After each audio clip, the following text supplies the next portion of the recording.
People come to me with this question more than almost any other.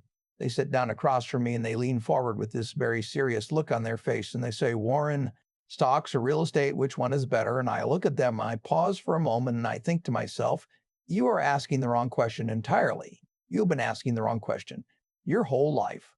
And that is why you are sitting here asking me instead of sitting somewhere asking yourself. Let me tell you something.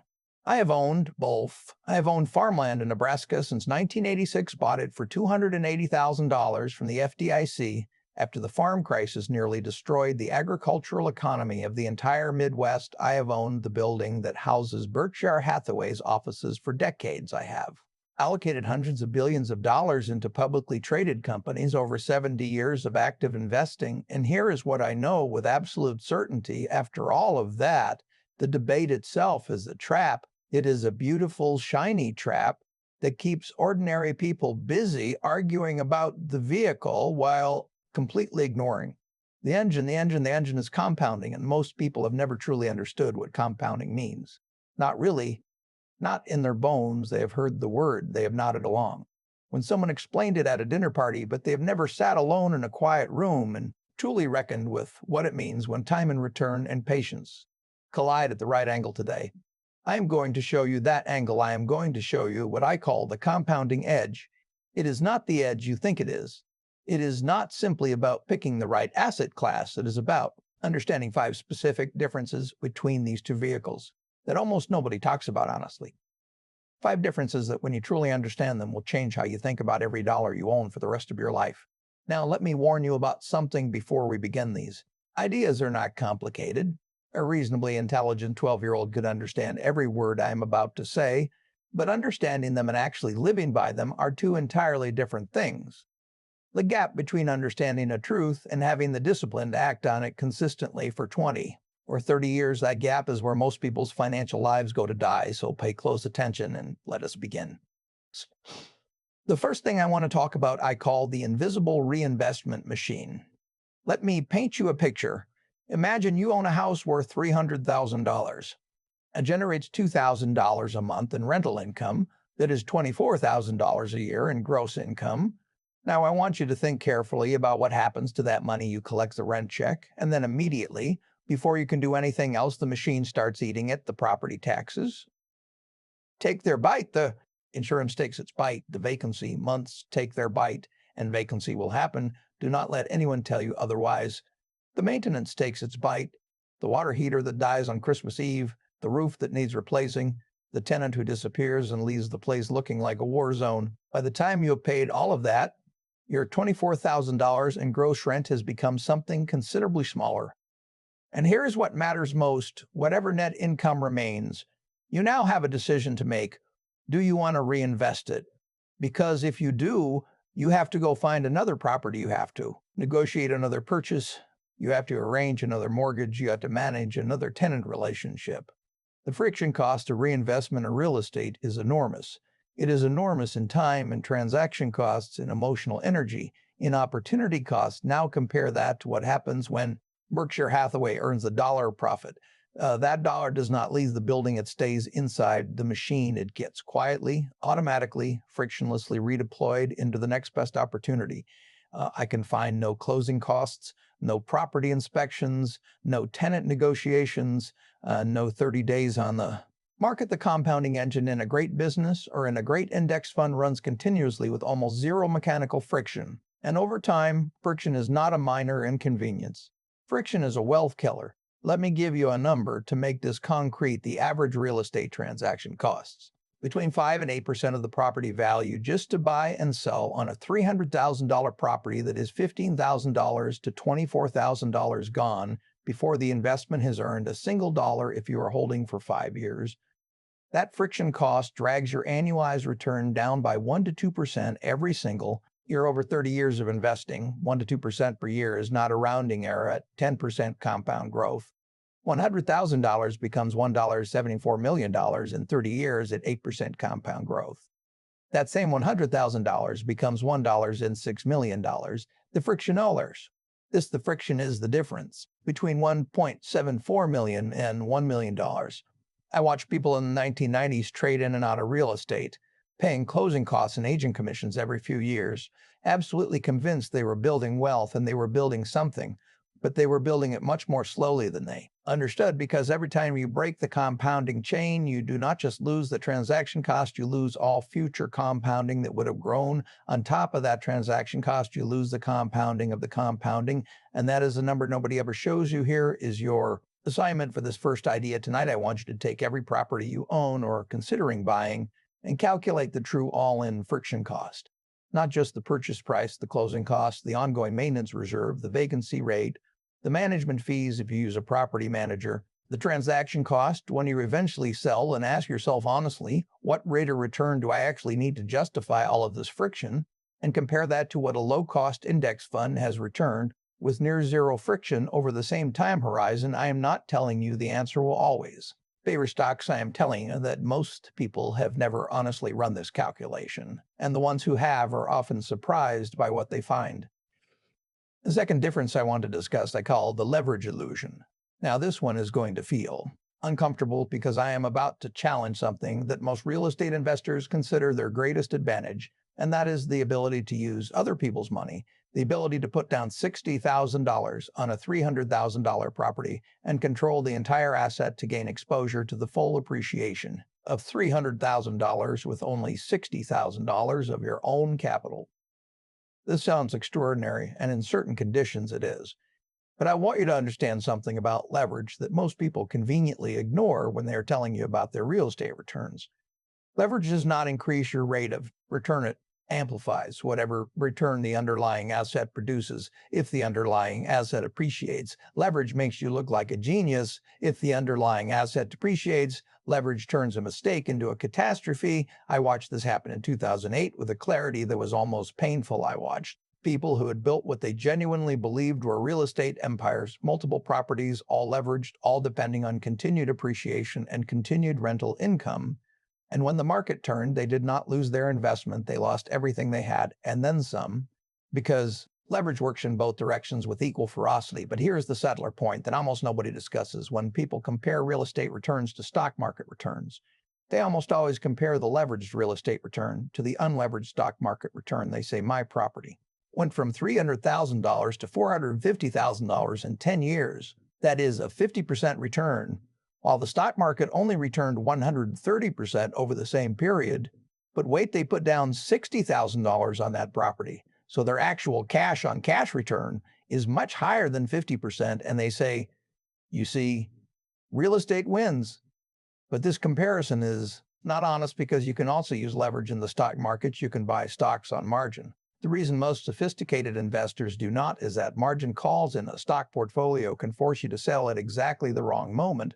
But the underlying leverage math works identically and more. Importantly, if you're going to use leverage, you must include the full cost of that leverage in your return calculation, the interest payments on the mortgage, the risk premium you're accepting, the sleep you lose when vacancies pile up and the mortgage payment is still due regardless. I will tell you something personal here.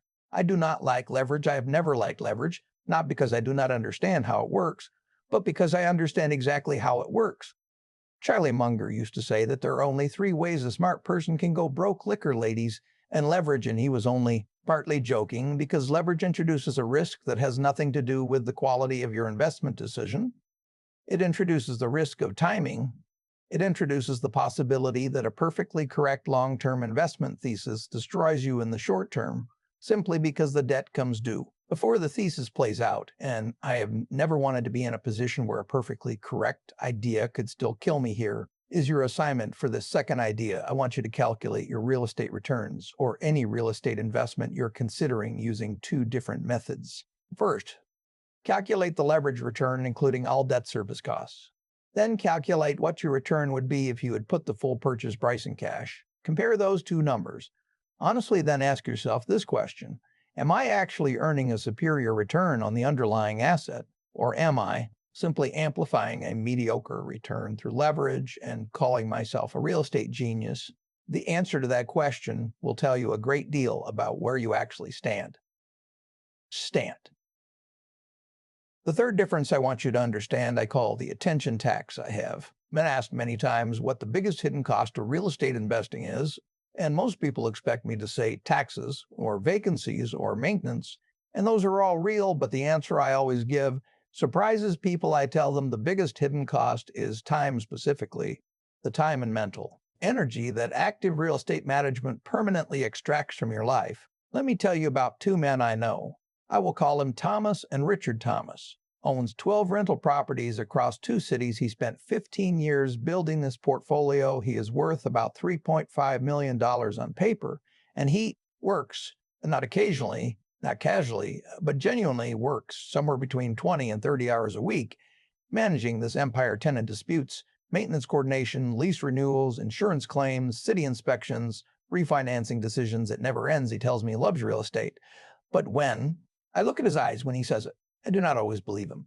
Richard spent the same 15 years putting money into a simple portfolio of index funds and high-quality businesses. He is worth about $2.8 million. He spends approximately 4 hours a year making decisions about his investments.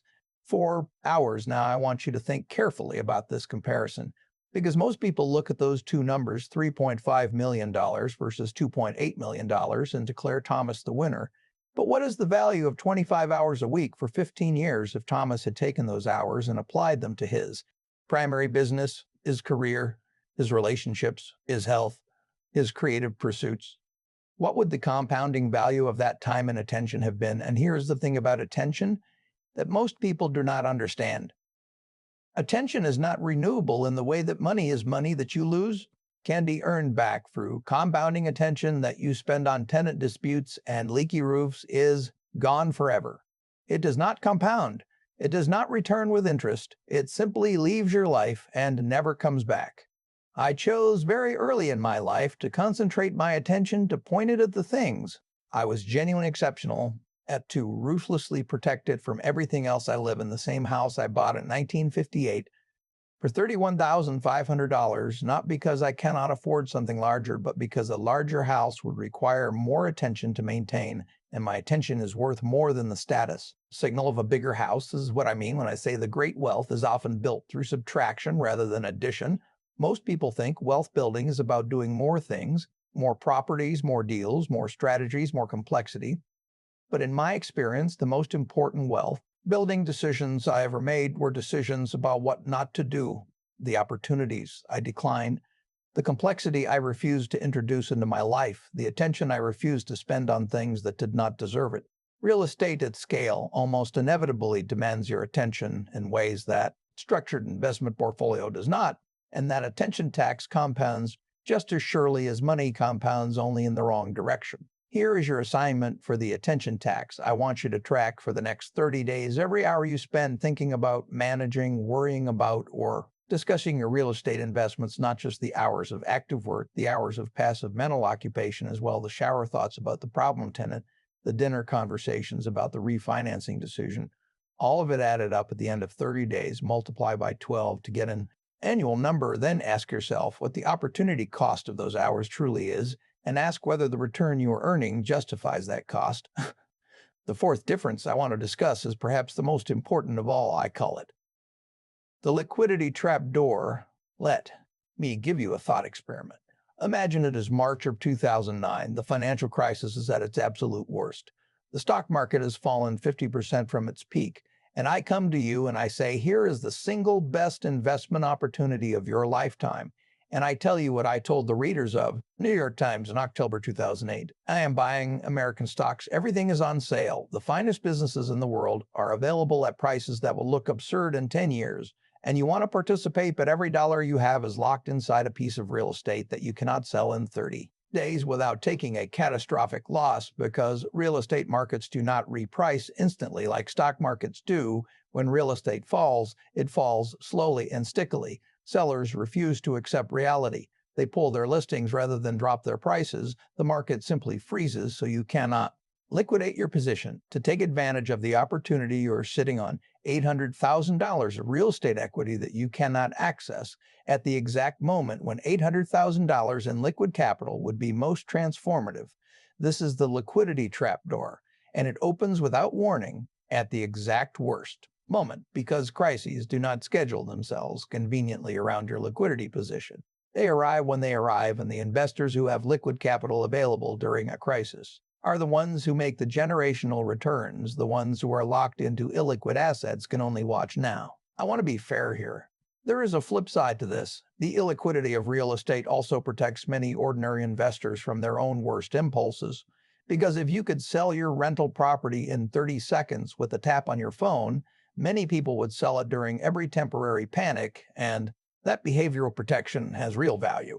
I understand this. The forced holding period that illiquidity creates has genuinely saved many investors from themselves. But the question is whether you are the kind of investor who needs a forced holding period to protect you from panic selling, or whether you are the kind of investor who can maintain discipline through volatility because you understand what you own and why you own it. If you are the former, the illiquidity of real estate may actually serve you well. If you are the latter, you are paying a very high price and opportunity cost in friction and attention for a protection mechanism you do not need. I have never needed the forced holding period of illiquidity because I have never been tempted to sell a great business at a temporary panic price. I know what I own, and I know that temporary price declines in a great business are not a reason to sell. They are an opportunity to buy more. The question you must ask yourself honestly is, which type of investor am I, and which type of investment structure serves that investor best? Here is your assignment for the liquidity trapdoor. I want you to construct what I call a liquidity map of your current net worth. Write down every asset you own, and next to each one, write how many days it would realistically take you to convert it to cash without a catastrophic loss. Then look at that map and ask yourself, if the best investment opportunity of my lifetime appeared tomorrow, do I have liquid capital available to act on it? If the answer is no, you need to think very carefully about whether your current asset allocation is truly serving your future. The fifth and final difference I want to discuss, I call the ownership depth illusion, and this is the one that cuts the deepest because it attacks something that I think is genuinely one of the most powerful psychological forces in investing, and that is the human need to own something tangible, something you can touch, something you can drive past and point to and say, I own it. There is primal satisfaction in that feeling. I understand it. I have felt it myself on the Nebraska farmland I bought in 1986.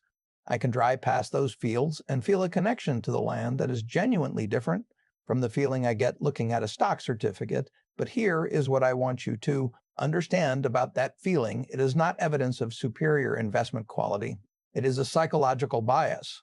It is what behavioral economists call the endowment effect, the tendency to overvalue things we own simply because we own them. And in real estate, this bias is turbocharged by the physical reality of the asset. When you own a building, you feel like a real investor when you own a portfolio of stocks. Some people feel like they are playing a casino game with numbers on a screen. But let me tell you what you actually own when you own a share of a great business. When I bought a meaningful position in Coca-Cola in 1988, I did not buy a piece of paper. I bought a share of one of the most extraordinary distribution networks ever assembled by human beings. A system that puts a Coca-Cola within arm's reach of virtually every human being on Earth. I bought a share of a brand so powerful that people will choose it over an identical unbranded product, even when they are told in advance that the unbranded product tastes the same. In blind testing, I bought a share of a business that has been returning capital to shareholders for over 100 years. That is not a casino chip, that is ownership of a real business with real assets and real cash flows and real competitive advantages that have been built over more than a century. And here's what my Coca-Cola ownership does not require me to do. It does not require me to fix anything. When it breaks, it does not require me to manage anyone. It does not require me to maintain it, inspect it, insure it against weather damage, deal with it when a neighborhood deteriorates, or refinance it when interest rates move. I own a piece of one of the greatest businesses ever built, and it runs without me, and it compounds without me, and it sends me checks without me having to do anything at all.